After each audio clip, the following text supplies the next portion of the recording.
ನಮಸ್ಕಾರ ಸ್ನೇಹಿತರೆ. So last ಕ್ಲಾಸ್ನಲ್ಲಿ ನಾವು ಯು ವಿಸ್ ಅಂದರೆ ಏನು, ಅನ್ರ್ಯಾಪಿಂಗ್ ಅಂದರೆ ಏನು, ಒಂದು ಬೇಸಿಕ್ ಬಾಕ್ಸಿನ ಯು ವಿ ಡಿಫಾಲ್ಟ್ ಆಗಿ ಹೇಗೆ ಯು ವಿಸ್ ಯು ವಿ ಎಡಿಟರ್ನಲ್ಲಿ ಕ್ರಿಯೇಟ್ ಆಗಿರುತ್ತೆ ಮತ್ತು ಇದನ್ನು ಹೇಗೆ ಯೂಸ್ ಮಾಡಿ ಇದ್ರ ಮೇಲೆ ಈ ಬಾಕ್ಸ್ ಮೇಲೆ ಒಂದು ಟೆಕ್ಸ್ಚರ್ನ ಹೇಗೆ ಅಪ್ಲೈ ಮಾಡೋದು ಅನ್ನೋದನ್ನು ಲಾಸ್ಟ್ ಕ್ಲಾಸಲ್ಲಿ ನಾವು ನೋಡಿದ್ವಿ. ಓಕೆ, ಸೊ ಈ ಕ್ಲಾಸ್ನಲ್ಲಿ ಇದನ್ನು ಕಂಟಿನ್ಯೂ ಮಾಡೋಣ. ಸ್ನೇಹಿತರೆ, ಯು ವಿ ಎಡಿಟರ್ ಏನಿದೆ, ಸೊ ಅದು ನಿಮಗೆ ಇಲ್ಲಿ ಪಾಲಿಗಾನ್ ಮಾಡಲಿಂಗ್ ಶೆಲ್ಫ್ನಲ್ಲಿ ಇಲ್ಲಿಂದ ಕೂಡ ಸಿಗುತ್ತೆ. ಸೊ ಇಲ್ಲಿಂದ ಕೂಡ ಓಪನ್ ಮಾಡ್ಬೋದು.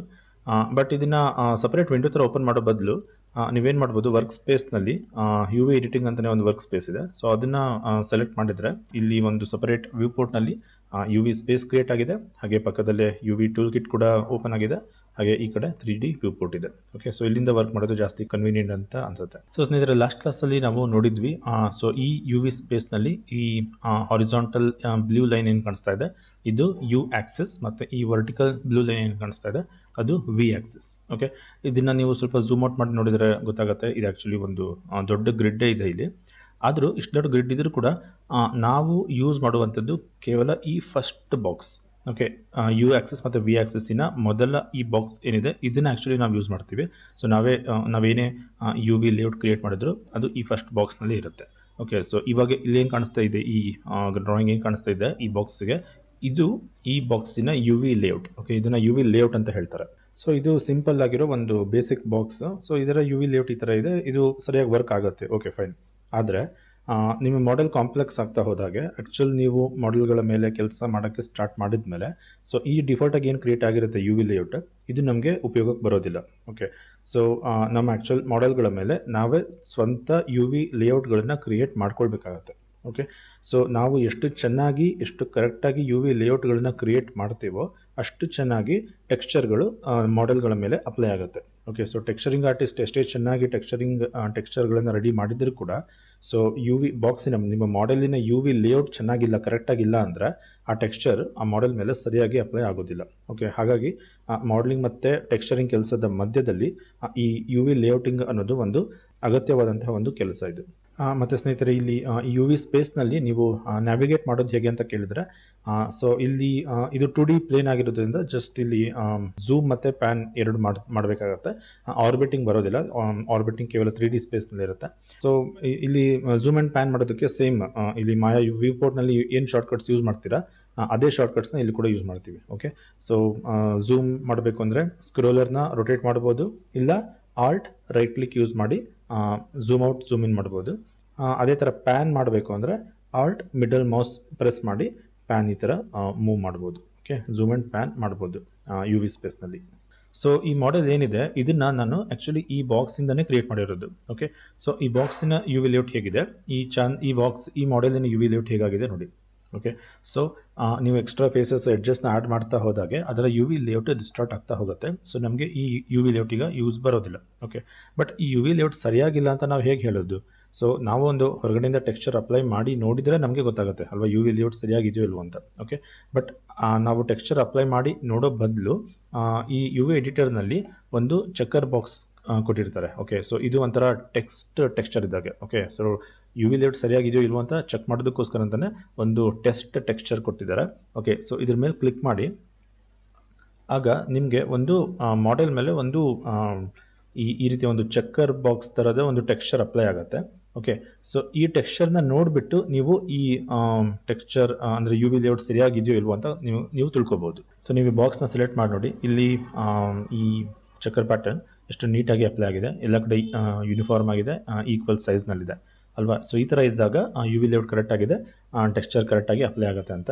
ಬಟ್ ಇಲ್ಲಿ ನೀವು ನೋಡ್ಬೋದು ಚೆಕ್ಕರ್ ಪ್ಯಾಟರ್ನ್ ಅಷ್ಟು ನೀಟಾಗಿ ಇಲ್ಲ.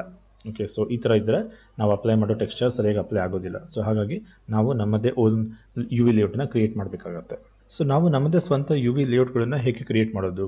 ಸೊ ಯು ವಿ ಲೇಔಟ್ಗಳನ್ನ ಕ್ರಿಯೇಟ್ ಮಾಡೋದಕ್ಕೆ ನಮಗೆ ಯು ವಿ ಪ್ರೊಜೆಕ್ಷನ್ ಟೂಲ್ಸ್ಗಳು ಬೇಕು. ಸೊ ಯು ವಿ ಪ್ರೊಜೆಕ್ಷನ್ ಟೂಲ್ಸ್ಗಳು ನಿಮಗೆ ಇಲ್ಲಿ ಯು ವಿ ಟೂಲ್ ಕಿಟ್ನಲ್ಲಿ ಇಲ್ಲಿ ಕ್ರಿಯೇಟ್ ಅಂತ ಇದೆಯಲ್ಲ, ಸೊ ಇದನ್ನು ಓಪನ್ ಮಾಡಿ. ಸೊ ಇಲ್ಲಿ ನಿಮಗೆ ಸಿಗುತ್ತೆ. ಓಕೆ, ಸೊ ಇದು ಈ 8 ಟೂಲ್ಸ್ಗಳೇನಿದೆ ಇದು ಯು ವಿ ಪ್ರೊಜೆಕ್ಷನ್ ಟೂಲ್ಸ್ಗಳು. ಸೊ ಈ ಟೂಲ್ಸ್ಗಳು ನಿಮಗೆ ಇಲ್ಲಿ ಕೂಡ ಸಿಗುತ್ತೆ. ಯು ವಿನಲ್ಲಿ best plane, camera based, planar, cylindrical ಅಂತ ಏನಿದೆ. ಸೊ ಈ ಯು ವಿ ಪ್ರೊಜೆಕ್ಷನ್ ಟೂಲ್ಸ್ಗಳನ್ನ ಯೂಸ್ ಮಾಡಿ ನಾವು ಯು ವಿ ಲೇಔಟ್ಗಳನ್ನ ಕ್ರಿಯೇಟ್ ಮಾಡೋಂಥ ಪ್ರೊಸೆಸ್ನ ಸ್ಟಾರ್ಟ್ ಮಾಡ್ತೀವಿ. ಓಕೆ, ಮಾಡೆಲ್ ಸಿಂಪಲ್ ಇತ್ತು ಅಂದರೆ ಅಲ್ಲಿಗೆ ಮುಗ್ದೋಗುತ್ತೆ. ಆದರೆ ಮಾಡೆಲ್ ಕಾಂಪ್ಲಿಕೇಟೆಡ್ ಇತ್ತು ಅಂದರೆ ಜಸ್ಟ್ ಇದರಿಂದ ಸ್ಟಾರ್ಟ್ ಮಾಡ್ತೀವಿ. ಅದಾದಮೇಲೆ ಮತ್ತೆ ಮುಂದೆ ನಾವು ಇಲ್ಲಿರೋ ಟೂಲ್ಸ್ಗಳನ್ನು ಯೂಸ್ ಮಾಡಿ ಸಾಕಷ್ಟು ಕೆಲಸ ಇರುತ್ತೆ. ಓಕೆ, ಸೊ ಇದೊಂಥರ ಟೈಲರಿಂಗ್ ಕೆಲಸ ಇದ್ದಂಗೆ ಸ್ನೇಹಿತರೆ. ಇಲ್ಲಿ ಕಟ್ ಮಾಡು, ಅಲ್ಲಿ ಹೊಲಿಗೆ ಹಾಕು, ಇಲ್ಲಿ ಪೀಸ್ ಮಾಡು, ಆ ಥರ ಇರುತ್ತೆ. ಓಕೆ, ಸೊ ಕೆಲವರು ಇದನ್ನು ಅಷ್ಟು ಇಂಟ್ರೆಸ್ಟಿಂಗ್ ಇಲ್ಲ, ಬೋರಿಂಗ್ ಕೆಲಸ ಅಂತ ಹೇಳ್ತಾರೆ. ಬಟ್ ಅದು ಬೋರ್ ಇರಲಿ ಬಿಡಲಿ, ಮಾಡೆಲ್ ಮೇಲೆ ಟೆಕ್ಸ್ಚರ್ ಸರಿಯಾಗಿ ಅಪ್ಲೈ ಆಗಬೇಕು ಅಂದರೆ ಯು ವಿ ಲೇಔಟನ್ನು ಸರಿಯಾಗಿ ರೆಡಿ ಮಾಡಲೇಬೇಕು. ಓಕೆ ಸ್ನೇಹಿತರೆ, ನನ್ನ ಹತ್ರ ಒಂದು ಮಾಡೆಲ್ ಇದೆ. ಸೊ ನೀವು ನೋಡ್ಬೋದು ಇಲ್ಲಿ ಈ ಮಾಡೆಲ್ಗೆ ಯಾವುದೇ ಯು ವಿಸ್ ಇಲ್ಲ. ಸೊ ಇದ್ರ ಮೇಲೆ ಈ ಬೇರೆ ಬೇರೆ ಪ್ರೊಜೆಕ್ಷನ್ ಟೂಲ್ಸ್ಗಳನ್ನು ಅಪ್ಲೈ ಮಾಡಿ ನೋಡೋಣ. ಓಕೆ, ಸೊ ಮೊದಲನೇದಾಗಿ ಈ ಪ್ಲೇನಾರ್ ಪ್ರೊಜೆಕ್ಷನ್ ನೋಡೋಣ. ಸೊ ಮಾಡೆಲ್ ಸೆಲೆಕ್ಟ್ ಆಗಿದೆ. ಸೊ ಪ್ಲೇನಾರ್ ಮೇಲೆ ಕ್ಲಿಕ್ ಮಾಡಿ. ಸೊ ಈ ರೀತಿಯ ಒಂದು ಪ್ರೊಜೆಕ್ಷನ್ ಆಗುತ್ತೆ. ಸೊ ಈ ಥರ ಫ್ರಂಟಿಂದ ಪ್ಲೇನಾರ್ ಫ್ಯಾಷನ್ನಲ್ಲಿ ಪ್ಲೇನ್ ಆಗಿ ಪ್ರೊಜೆಕ್ಟ್ ಆಗಿದೆ. ಸೊ ನೀವು ನೋಡ್ಬೋದು ಅದರ ಸುತ್ತ ಒಂದು ಮ್ಯಾನಿಪ್ಯುಲೇಟರ್ ಟೈಪ್ ಏನೋ ಕ್ರಿಯೇಟ್ ಆಗಿದೆ. ಸೊ ಇದನ್ನು ಯೂಸ್ ಮಾಡಿ ನೀವು ಆ ಪ್ರೊಜೆಕ್ಷನ್ನಿನ ಸೈಜನ್ನೆಲ್ಲ ಚೇಂಜ್ ಮಾಡ್ಬೋದು. ಓಕೆ, ಸೊ ಇದನ್ನೆಲ್ಲ ಕ್ಲಿಕ್ ಮಾಡಿ ಡ್ರ್ಯಾಗ್ ಮಾಡಿ ನೋಡಿ, ಅದರ ಸೈಜನ್ನು ಚೇಂಜ್ ಮಾಡ್ಬೋದು. ಸೊ ಅದರ ಪೊಸಿಷನ್ನ ಚೇಂಜ್ ಮಾಡ್ಬೋದು. ಈ ಟಿ ಅಂತ ಕಾಣಿಸ್ತಿದೆ ನೋಡಿ, ಒಂದು ಸಣ್ಣ ಟಿ ಥರ. ಸೊ ಇದ್ರ ಮೇಲೆ ಕ್ಲಿಕ್ ಮಾಡಿದ್ರೆ ಅದೇ ಪ್ರೊಜೆಕ್ಷನ್ನ ನೀವು ಮೂವ್ ಮಾಡ್ಬೋದು ಆ ಕಡೆ ಈ ಕಡೆ, ಹಿಂದೆ. ಓಕೆ, ಈ ಕಡೆ ಈ ಥರ ಮೂವ್ ಮಾಡ್ಬೋದು, ಮೇಲೆ ಕೆಳಗಡೆ ಎಲ್ಲ. ಓಕೆ, ಸೊ ಮತ್ತು ಅದನ್ನು ಸ್ಕೇಲ್ ಕೂಡ ಮಾಡ್ಬೋದು. ಇವನ್ನ ರೊಟೇಷನ್ ಮಾಡ್ಬೋದು. ಇದ್ರ ಮೇಲೆ ಕ್ಲಿಕ್ ಮಾಡಿ ಎಲ್ಲೋ ಲೈನ್ ಮೇಲೆ. ಸೊ ಅವಾಗ ಅದರ ರೊಟೇಷನ್ ಬರುತ್ತೆ. ಸೊ ಅದನ್ನು ರೊಟೇಷನ್ ಕೂಡ ಮಾಡ್ಬೋದು ಈ ಥರ. ಇಲ್ಲ ಮತ್ತೆ ಟಿ ಮೇಲೆ ಕ್ಲಿಕ್ ಮಾಡಿ ವಾಪಸ್ ಈ ಬಾಕ್ಸ್ ಬರುತ್ತೆ, ಈ ಒಂದು ಏನಿದೆ. ಸೊ ಇದು ವಾಪಸ್ ಬರುತ್ತೆ. ಓಕೆ, ಸೊ ನಮಗೆ ಈ ಯು ವಿ ಬೇಡ. ಸೊ ಇದನ್ನು ಡಿಲೀಟ್ ಮಾಡೋಣ. ಸೊ ಯು ವಿನ ಡಿಲೀಟ್ ಮಾಡಬೇಕು ಅಂದರೆ ಸೊ ಮಾಡೆಲ್ನ ಸೆಲೆಕ್ಟ್ ಮಾಡಿ ಯು ವಿ ಡಿಲೀಟ್ ಯು ವಿಸ್ ಅಂತ ಕ್ಲಿಕ್ ಮಾಡಿ. ಸೊ ನಾವು ಕ್ರಿಯೇಟ್ ಮಾಡಿದಂಥ ಯು ವಿಸ್ ಹೊರಟಾಗುತ್ತೆ, ಡಿಲೀಟ್ ಆಗುತ್ತೆ, ಮತ್ತು ಹೊಸದಾಗಿ ಫ್ರೆಶ್ ಆಗಿ ಯು ವಿಸ್ನ ಕ್ರಿಯೇಟ್ ಮಾಡಬೇಕಾಗುತ್ತೆ. ಸೊ ಈಗ ಪ್ಲೇನರನ್ನು ಮತ್ತೆ ಸೆಲೆಕ್ಟ್ ಮಾಡೋಣ. ನಿಮಗೆ ಒಂದು ವೇಳೆ ಆ ಪ್ಲೇನರಿನ ಆಪ್ಷನ್ಸ್ ಬಾಕ್ಸ್ ಬೇಕು ಅಂದರೆ ಯು ವಿನಲ್ಲಿ ಇಲ್ಲಿ ಬಂದುಬಿಟ್ಟು ಪ್ಲೇನರ್ ಆಪ್ಷನ್ಸ್ ಬಾಕ್ಸ್ ಮೇಲೆ ಕ್ಲಿಕ್ ಮಾಡ್ಬೋದು. ಇಲ್ಲ ಇಲ್ಲಿಂದನೇ ಬೇಕು ಅಂದರೆ with shift. Okay, so shift press ಮಾಡಿ ಇಟ್ಕೊಂಡು ಪ್ಲೇನರ್ ಮೇಲೆ ಕ್ಲಿಕ್ ಮಾಡಿ ಆಪ್ಷನ್ಸ್ ಬಾಕ್ಸ್ ಓಪನ್ ಆಗುತ್ತೆ. ಸೊ ಈ ಆಪ್ಷನ್ಸ್ ಬಾಕ್ಸಲ್ಲಿ ನಾರ್ಮಲಿ ಜಸ್ಟ್ ನಾವು ಯಾವ ಆ್ಯಂಗಲಿಂದ, ಯಾವ ಕಡೆಯಿಂದ ಪ್ರಾಜೆಕ್ಟ್ ಮಾಡಬೇಕು ಅನ್ನೋದನ್ನು ಸೆಲೆಕ್ಟ್ ಮಾಡೋಣ. ಸೊ ಇಲ್ಲಿಂದ ನೋಡಿ ನೀವು XYZ ಇಂದ ನೋಡಿಬಿಟ್ಟು, ಸೊ ನನಗೆ ಓಕೆ Z, ಓಕೆ ಈ ಆ್ಯಂಗಲಿಂದ ಬೇಕು, ಈ ಥರ ಪ್ರೊಜೆಕ್ಟ್ ಆಗಬೇಕು, Z ಆ್ಯಕ್ಸಿಸ್ನಿಂದ ಪ್ರೊಜೆಕ್ಟ್ ಆಗಬೇಕು ಅಂದರೆ ಸೊ ಇಲ್ಲಿ Z ಅಂತ ಸೆಲೆಕ್ಟ್ ಮಾಡಿ. ಬೇರೆ ಯಾವುದೇ ಆಪ್ಷನ್ ಸೆಲೆಕ್ಟ್ ಮಾಡೋದು ಬೇಡ, ಇದೊಂದು ಸೆಲೆಕ್ಟ್ ಮಾಡಿ. Keep image width and height ratio. ಆ ಹೈಟ್ ರೇಷಿಯೋ ಕರೆಕ್ಟಾಗಿ ಇಟ್ಕೊಳ್ಳುತ್ತೆ, ವಿಡ್ತ್ ಹೈಟ್ ರೇಷಿಯೋ. ಇಲ್ಲ ಅಂದರೆ ಇವನ್ ಆಮೇಲೆ ಕೂಡ ಅದನ್ನು ನಾವು ಸ್ಕೇಲ್ ಮಾಡಿ ಸರಿ ಮಾಡ್ಕೋಬೋದು. Okay, so create new U V set, ಇದು ಬೇಡ ಈಗಲೇ, ಆಮೇಲೆ ನೋಡೋಣ ಯು ವಿ ಸೆಟ್ಸ್ ಬಗ್ಗೆ. ಸೊ ಯು ವಿ ಸೆಟ್ ಅಂದರೆ ನಾವು ಏನು ಲೇಔಟ್ಗಳನ್ನು ಕ್ರಿಯೇಟ್ ಮಾಡ್ತೀವಿ, ಯು ವಿ ಲೇಔಟ್ಗಳನ್ನು. ಸೊ ಒಂದೇ ಮಾಡೆಲ್ಗೆ ನಾವು 2-3 ಯು ವಿ ಲೇಔಟ್ಗಳನ್ನು ಕೂಡ ಕ್ರಿಯೇಟ್ ಮಾಡ್ಬೋದು. ಸೊ ಒಂದೊಂದು ಯು ವಿ ಲೇಔಟನ್ನು ಒಂದೊಂದು ಸೆಟ್ನಲ್ಲಿ ಇಟ್ಕೋಬೋದು. ಓಕೆ, ಸೊ ಅದು ಕೂಡ ಅದನ್ನು ಮುಂದೆ ನೋಡೋಣ, ಈಗಲೇ ಬೇಡ. ಓಕೆ, ಪ್ರೊಜೆಕ್ಟ್ ಅಂತ ಕ್ಲಿಕ್ ಮಾಡಿ, ಇಲ್ಲ ಅಪ್ಲೈ ಅಂತ ಕ್ಲಿಕ್ ಮಾಡಿ. ಸೊ ಇದನ್ನು ಕ್ಲೋಸ್ ಮಾಡಿ. ಸೊ ನಾವು ಒಂದು ಪ್ರೊಜೆಕ್ಷನ್ನ ಕ್ರಿಯೇಟ್ ಮಾಡಿದ್ದೀವಿ ಸ್ನೇಹಿತರೆ. ಇದರ ಟೆಕ್ಸ್ಚರ್ ಹೇಗೆ ಅಪ್ಲೈ ಬರ್ತಾ ಇದೆ ಅಂತ ನೋಡೋದಾದರೆ ಸೊ ನೀವು ಚೆಕ್ಕರ್ ಬಾಕ್ಸ್ನ ಆನ್ ಮಾಡಿ ನೋಡಿ. ಸೊ ಇಲ್ಲಿ ನೋಡ್ಬೋದು ನೀವು, ಇದು ನಾವು Z ಆ್ಯಕ್ಸಿಸಿಂದ ಪ್ರೊಜೆಕ್ಟ್ ಮಾಡಿದ್ದೀವಿ. ಸೊ ಹಾಗೆ Z ಆ್ಯಕ್ಸಿಸ್ನ ಸ್ಟ್ರೈಟ್ ಆಗಿಡಿ. ಓಕೆ, ಕ್ಯಾಮ್ರಾಗೆ Z ಆ್ಯಕ್ಸಿಸ್ನ ಸ್ಟ್ರೈಟ್ ಆಗಿ ನೋಡಿದ್ರೆ ಸೊ ನೋಡಿ Z ಆ್ಯಕ್ಸಿಸ್ನಲ್ಲಿ ಕರೆಕ್ಟಾಗಿ ಇದೆ, ಟೆಕ್ಸ್ಚರ್ ಚೆನ್ನಾಗಿ ಅಪ್ಲೈ ಆಗಿದೆ. ಮತ್ತು ಅದರ ಹಿಂದೆ ಎಕ್ಸಾಕ್ಟ್ಲಿ Z ಆ್ಯಕ್ಸಿಸ್ನ ಹಿಂದೆ ಕೂಡ ಚೆನ್ನಾಗಿ ಅಪ್ಲೈ ಆಗಿರುತ್ತೆ. ಬಟ್ ಅದರ ಮಧ್ಯದಲ್ಲಿ ನೋಡಿ ಚೆಕ್ಕರ್ ಕಂಪ್ಲೀಟಾಗಿ ಹಾಳಾಗಿದೆ. ಅಂದರೆ ನೀವು ಏನಾದರೂ ಟೆಕ್ಸ್ಚರ್ ಅಪ್ಲೈ ಮಾಡಿದರೆ ಸೊ ಇಲ್ಲಿ ಅದು ಫುಲ್ ಡಿಸ್ಟಾರ್ಟ್ ಆಗುತ್ತೆ. ಓಕೆ, ಇಲ್ಲಿ ಮಾತ್ರ ಚೆನ್ನಾಗಿ ಬರುತ್ತೆ. ನಾವು ಇಲ್ಲಿ ಒಂದು ಸ್ವಲ್ಪ ವರ್ಕ್ ಮಾಡಬೇಕಾಗುತ್ತೆ. ಮತ್ತು ಇಲ್ಲಿ ಏನಾಗಿದೆ, ಒಳಗಡೆ ಇರೋ ಫೇಸಸ್ಗೂ ಕೂಡ ಅದೇ ಥರ ಅಪ್ಲೈ ಆಗಿದೆ. ಒಳಗಡೆ ಇರೋ ಫೇಸಸ್ ಎಲ್ಲವೂ ಕೂಡ ಒಂದೇ ಕಡೆ ಇದೆ. ಆ್ಯಕ್ಚುಲಿ ಈ ಮಾಡೆಲ್ನಲ್ಲಿ ನಮಗೆ ಒಳಗಡೆ ಏನಾಗುತ್ತೆ ಅಂತ ಏನು ಇಂಪಾರ್ಟೆಂಟ್ ಅಲ್ಲ. ಓಕೆ, ಜಸ್ಟ್ ಹೊರಗಡೆ ಏನಾಗುತ್ತೆ ಅದು ಮಾತ್ರ ಇಂಪಾರ್ಟೆಂಟ್ ಆಗುತ್ತೆ. ಮತ್ತು ಕೆಳಗಡೆ ಏನೂ ಅಪ್ಲೈ ಆಗೇ ಇಲ್ಲ. ಓಕೆ, ಸೊ ನಾವು ಪ್ಲೇನರ್ ಆಗಿರೋದ್ರಿಂದ ಎಕ್ಸಾಕ್ಟಾಗಿ ಸೈಡಿಂದ ಅಪ್ಲೈ ಆಗಿದೆ. ಓಕೆ, ಸೊ ಕೆಳಗಡೆ ಯು ವಿಸ್ ಆಲ್ಮೋಸ್ಟ್ ಕ್ರಿಯೇಟ್ ಆಗೇ ಇಲ್ಲ, ಯಾಕಂದರೆ ನೋಡಿ ಅದು ಜಸ್ಟ್ ಒಂದು ಸಿಂಗಲ್ ಲೈನ್ ಆಗಿಬಿಟ್ಟಿರುತ್ತೆ. ಸೊ ಹಾಗಾಗಿ ಇಲ್ಲಿ ಏನೂ ಬರೋದಿಲ್ಲ, ನಾವು ಟೆಕ್ಸ್ಚರ್ ಅಪ್ಲೈ ಮಾಡಿದರೆ ಇಲ್ಲಿ ಏನೂ ಬರೋಲ್ಲ. ಓಕೆ, ಸೊ ಹಾಗಾಗಿ ಇದನ್ನೆಲ್ಲ ನಾವು ಸರಿ ಮಾಡಬೇಕಾಗತ್ತೆ. ಓಕೆ, ಸೊ ನಾವು ಬೇಕಿದ್ರೆ ಇದಕ್ಕೆ ಒಂದು ಟೆಕ್ಸ್ಚರ್ನ ಅಪ್ಲೈ ಮಾಡಿ ಕೂಡ ನೋಡೋಣ. ಓಕೆ, ಸೊ ಲ್ಯಾಂಬರ್ಟ್ ಇದಕ್ಕೆ ಹೋಗ್ಬಿಟ್ಟು so in front of colour ಈ ಚೆಕ್ಕರ್ ಬಾಕ್ಸ್ ಮೇಲೆ ಕ್ಲಿಕ್ ಮಾಡಿ, ಫೈಲ್. ಸೊ ಇದು ಹೋಗ್ಬಿಟ್ಟು ಇಲ್ಲಿ ಒಂದು ವೈಟ್ ಮಾರ್ಬಲ್ ಟೆಕ್ಸ್ಚರ್ ಇದೆ. ಸೊ ಅದನ್ನು ನಾನು ಅಪ್ಲೈ ಮಾಡಿ ನೋಡ್ತೀನಿ. ನೋಡಿ, ಸೊ ಇಲ್ಲಿ ಓಕೆ ಟೆಕ್ಸ್ಚರ್ ಚೆನ್ನಾಗಿ ಅಪ್ಲೈ ಆಗಿದೆ Z ಆ್ಯಕ್ಸಿಸ್ನಲ್ಲಿ. ಪಕ್ಕದಲ್ಲಿ ನೋಡಿ ಹೇಗೆಲ್ಲ ಹಾಳಾಗಿದೆ ಟೆಕ್ಸ್ಚರ್. ಕೆಳಗಡೆ ಅಂತೂ ಏನೂ ಇಲ್ಲ, ಟೆಕ್ಸ್ಚರ್ ಜಸ್ಟ್ ಎಳೆದು ಬಿಟ್ಟಿದೆ ಕಂಪ್ಲೀಟಾಗಿ ಸ್ಟ್ರೈಟಾಗಿ. ಓಕೆ, ಸೊ ವಾಪಸ್ ಟೂಲ್ ಕಿಟಿಗೆ ಬನ್ನಿ. ಸೊ ಈ ಸಲ ನಾವು ಪ್ಲೇನರ್ ಬೇಡ, ಸಿಲಿಂಡರ್ ನೋಡೋಣ. ಆ್ಯಕ್ಚುಲಿ ಈ ಮಾಡೆಲ್ ಸಿಲಿಂಡರ್ ಶೇಪ್ನಲ್ಲಿ ಇದೆ. ಓಕೆ, ಸೊ ಸ್ವಲ್ಪ ಸಿಲಿಂಡರ್ ಶೇಪ್ಗೆ ಹತ್ತಿರ ಇದೆ. ಹಾಗಾಗಿ ಈ ಮಾಡೆಲ್ಗೆ ಸಿಲಿಂಡ್ರಿಕಲ್ ಪ್ರೊಜೆಕ್ಷನ್ ಏನಿದೆ ಅದು ಜಾಸ್ತಿ ಸೂಟ್ ಆಗುತ್ತೆ. ಕ್ಲಿಕ್ ಮಾಡಿದ್ರ ಮೇಲೆ, ಸೊ ಕ್ಲಿಕ್ ಮಾಡೋಕ್ಕಿಂತ ಮತ್ತೆ ವಿತ್ ಶಿಫ್ಟ್ ಕ್ಲಿಕ್ ಮಾಡಿ. ಸೊ ಆಪ್ಷನ್ಸ್ ಬರುತ್ತೆ. ಸೊ ಇಲ್ಲಿ ಯಾವುದೇ ಆಪ್ಷನ್ಸ್ ಏನಿರೋದಿಲ್ಲ. ಈ ಇನ್ಸರ್ಟ್ ಪ್ರೊಜೆಕ್ಷನ್ ಫ್ರಮ್ ಬಿಫೋರ್ ಡಿಫಾರ್ಮರ್ಸ್ ಏನಿದೆ, ಇದು ಸ್ವಲ್ಪ ಅನಿಮೇಷನ್ ಇದ್ದಾಗ ಸಂಬಂಧಪಟ್ಟಿದ್ದು. ಸೊ ಅದನ್ನು ಡಿಫಾಲ್ಟಾಗಿ ಚೆಕ್ ಆಗಿರುತ್ತೆ, ಅದನ್ನು ಹಾಕಿಬಿಡಿ, ಅದನ್ನೇನು ಚೇಂಜ್ ಮಾಡೋಕ್ಕೆ ಹೋಗಬೇಡಿ. ಸೊ ಪ್ರಾಜೆಕ್ಟ್ ಕ್ಲಿಕ್ ಮಾಡಿ, ನೋಡಿ ಈ ಥರ ಬರ್ತಾ ಇದೆ. ಸೊ ಈ ಸಿಲಿಂಡರ್ ಪ್ರೊಜೆಕ್ಷನ್ ಅಪ್ಲೈ ಮಾಡಿದಾಗ ನೀವು ನೋಡ್ಬೋದು ಹಾಫ್ ಸಿಲಿಂಡರ್ ಅಪ್ಲೈ ಆಗಿದೆ. ಓಕೆ, ಸೊ ಹಾಗಾಗಿ ನಾರ್ಮಲ್ ಆಗಿ ಇದನ್ನು ನೀವು ಫುಲ್ ಸಿಲಿಂಡರ್ ಕಂಪ್ಲೀಟ್ ಮಾಡೋದು ಒಳ್ಳೆಯದು. ಇದ್ರ ಮೇಲೆ ಈ ಪಕ್ಕದ ಈ ಬಾಕ್ಸ್ ಏನಿದೆ ಇದ್ರ ಮೇಲೆ ಕ್ಲಿಕ್ ಮಾಡಿ ಹೀಗೆ ಹಿಡ್ಕೊಂಡು ಬಂದರೆ ಅದು ಫುಲ್ ಸಿಲಿಂಡರ್ ಕಂಪ್ಲೀಟ್ ಕವರ್ ಆಗುತ್ತೆ. Okay, so full cylinder cover ಆದಮೇಲೆ ಅದು ಕಂಪ್ಲೀಟ್ ಯು ವಿ ಬಂದುಬಿಟ್ಟು ಕರೆಕ್ಟಾಗಿ ಫಸ್ಟ್ ಬಾಕ್ಸ್ ಮೇಲೆ ಒಳಗಡೆ ಕರೆಕ್ಟಾಗಿ ಇನ್ಕ್ಲೂಡ್ ಆಗುತ್ತೆ. ಸೊ ಪ್ಲೇನರ್ಗಿಂತ ಇದು ಮಚ್ ಬೆಟರ್ ಅನಿಸುತ್ತೆ. ನೋಡಿ ಕೆಳಗಡೆ ಯು ವಿಸ್ ಕ್ರಿಯೇಟ್ ಆಗಿದೆ, ಅಷ್ಟೇನು ಚೆನ್ನಾಗಿಲ್ಲ, ಬಟ್ ಅಟ್ಲೀಸ್ಟ್ ಯು ವಿಸ್ ಕ್ರಿಯೇಟ್ ಆಗಿದೆ ಏನೋ. ಸೊ ಇಲ್ಲೂ ಕ್ರಿಯೇಟ್ ಆಗಿದೆ, ಬಟ್ ಸ್ವಲ್ಪ ಸೊ ಇದನ್ನು ನಾವು ಬೆಟರ್ ಸ್ವಲ್ಪ ಸ್ಕೇಲ್ ಮಾಡಿ ನೋಡ್ಬೋದು.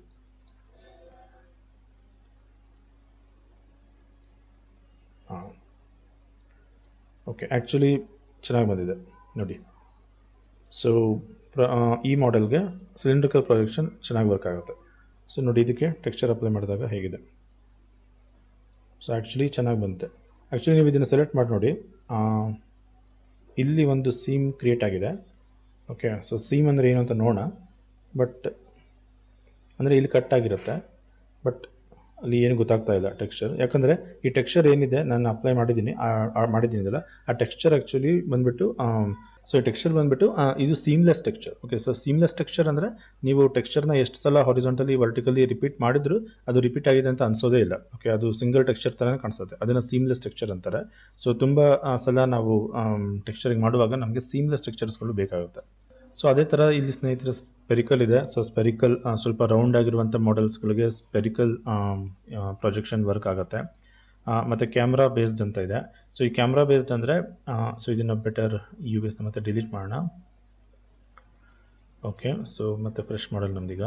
So camera based. So camera based ಅಂದರೆ ನೀವು ಇಲ್ಲಿ ವ್ಯೂ ಪೋರ್ಟ್ನಲ್ಲಿ ಕ್ಯಾಮ್ರಾ ಹೇಗೆ ನೋಡ್ತಾ ಇದ್ದೀರಾ ಮಾಡೆಲ್ನ, ಹಾಗೆ ಈಗ ಫಾರ್ ಎಕ್ಸಾಂಪಲ್ ನೋಡಿ ನಾನು ಸ್ವಲ್ಪ ಈ ಆ್ಯಂಗಲ್ನಲ್ಲಿ ಮಾಡೆಲ್ನ ನೋಡ್ತಾ ಕ್ಯಾಮ್ರಾ ಬೇಸ್ಡ್ ತೊಗೊಂಡ್ರೆ ಅದೇ ಥರ ಬರುತ್ತೆ. ಓಕೆ, ಸೊ ಯಾವ ಆ್ಯಂಗಲ್ನ ನೋಡ್ತಾ ಇರ್ತೀರ ಅದೇ ಥರನೇ ಪ್ರೊಜೆಕ್ಷನ್ಸ್ ಕ್ರಿಯೇಟ್ ಆಗುತ್ತೆ. ಓಕೆ, ಸೊ ಇದು ನಿಮಗೆ ಯಾವಾಗ ಯೂಸ್ ಆಗುತ್ತೆ ಅಂದರೆ ಒಂದು ವೇಳೆ ಈ ಮಾಡೆಲ್ನ ನೀವು ಹೀಗೆ ನೋಡೋದು, ಇದೇ ಫೈನಲ್ ಕ್ಯಾಮ್ರಾ ವ್ಯೂ, ಮತ್ತು ಈ ಮಾಡೆಲ್ನ ಈ ಥರ ನೀವು ಚೇಂಜ್ ಮಾಡೋ ಸೀನೇ ಇಲ್ಲ, ಹೀಗೆ ನೋಡೋದು ಅಂತ ಇದ್ದರೆ ಆಗ ನಿಮಗೆ ಅದೇ ಆ್ಯಂಗಲ್ನಲ್ಲಿ ಇಟ್ಬಿಟ್ಟು ಪ್ರೊಜೆಕ್ಟ್ ಮಾಡಿ ಅದ್ರ ಮೇಲೆ ನೀವೇನು ಟೆಕ್ಸ್ಚರ್ ಅಪ್ಲೈ ಮಾಡ್ತೀರಾ ಟೆಕ್ಸ್ಚರ್ ಮಾಡಿಬಿಟ್ಟು ಬಿಡ್ಬೋದು. ಓಕೆ, ಆಗ ಕರೆಕ್ಟಾಗಿ ಬರುತ್ತೆ. ಸೊ ಬಟ್ ನೀವು ಅದನ್ನು ಬೇರೆ ಆ್ಯಂಗಲ್ ನೋಡೋಕ್ಕೋದ್ರೆ ಅಲ್ಲಿ ಮತ್ತೆ ಟೆಕ್ಸ್ಚರ್ ಹಾಳಾಗಿರುತ್ತೆ. ಸೊ ಕ್ಯಾಮ್ರಾ ಬೇಸ್ಡ್ ಕೆಲವು ಸಲ ಫೈನಲ್ ಕ್ಯಾಮ್ರಾ ವ್ಯೂನಲ್ಲಿ ಇದು ಯೂಸ್ ಆಗುತ್ತೆ. ಸೊ ಅದು ಬಿಟ್ಟರೆ ಆಟೋಮ್ಯಾಟಿಕ್ ಅಂತ ಇದೆ. ಸೊ ಇದು ಆಟೋಮ್ಯಾಟಿಕ್ ಸ್ವಲ್ಪ ಕಾಂಪ್ಲಿಕೇಟೆಡ್ ಮಾಡೆಲ್ಸ್ಗೆ ಇದನ್ನು ಡಿಲೀಟ್ ಮಾಡಿ. ಸೊ ಆಟೋಮ್ಯಾಟಿಕ್ ಅಂತ ಕೊಡಿ, ಎಲ್ಲ ಪೀಸ್ ಮಾಡಿಬಿಡುತ್ತೆ. ಸೊ ಆಟೋಮ್ಯಾಟಿಕಲ್ಲಿ ಏನಾಗುತ್ತೆ, ಟೋಟಲ್ ಒಟ್ಟು 6 ಪ್ಲೇನ್ಸ್ ಇದೆ.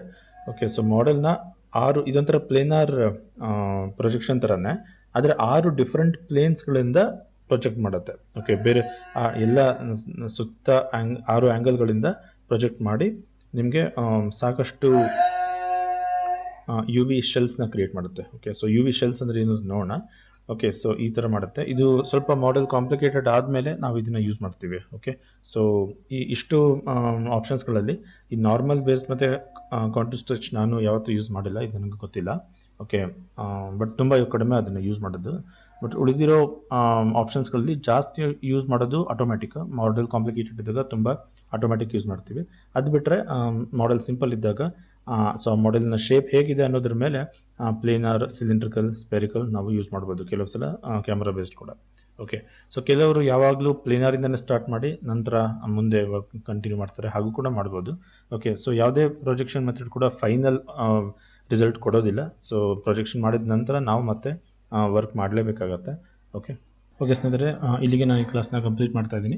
ಸೊ ನೆಕ್ಸ್ಟ್ ಕ್ಲಾಸ್ನಲ್ಲಿ ಕಟ್, ಸೀವ್, ಅನ್ಫೋಲ್ಡ್, ಸೊ ಈ ಟೂಲ್ಸ್ಗಳನ್ನು ಎಲ್ಲ ಯೂಸ್ ಮಾಡಿ ಹೇಗೆ ಒಂದು ಕಾಂಪ್ಲಿಕೇಟೆಡ್ ಮಾಡೆಲ್ಸ್ಗೆ ಯು ವಿಸ್ನ ಕ್ರಿಯೇಟ್ ಮಾಡೋದು ಅನ್ನೋದನ್ನು ನೋಡೋಣ. ಓಕೆ, ಸೊ ಮುಂದಿನ ಕ್ಲಾಸ್ನಲ್ಲಿ ಮತ್ತೆ ಭೇಟಿಯಾಗೋಣ. ನಮಸ್ಕಾರ.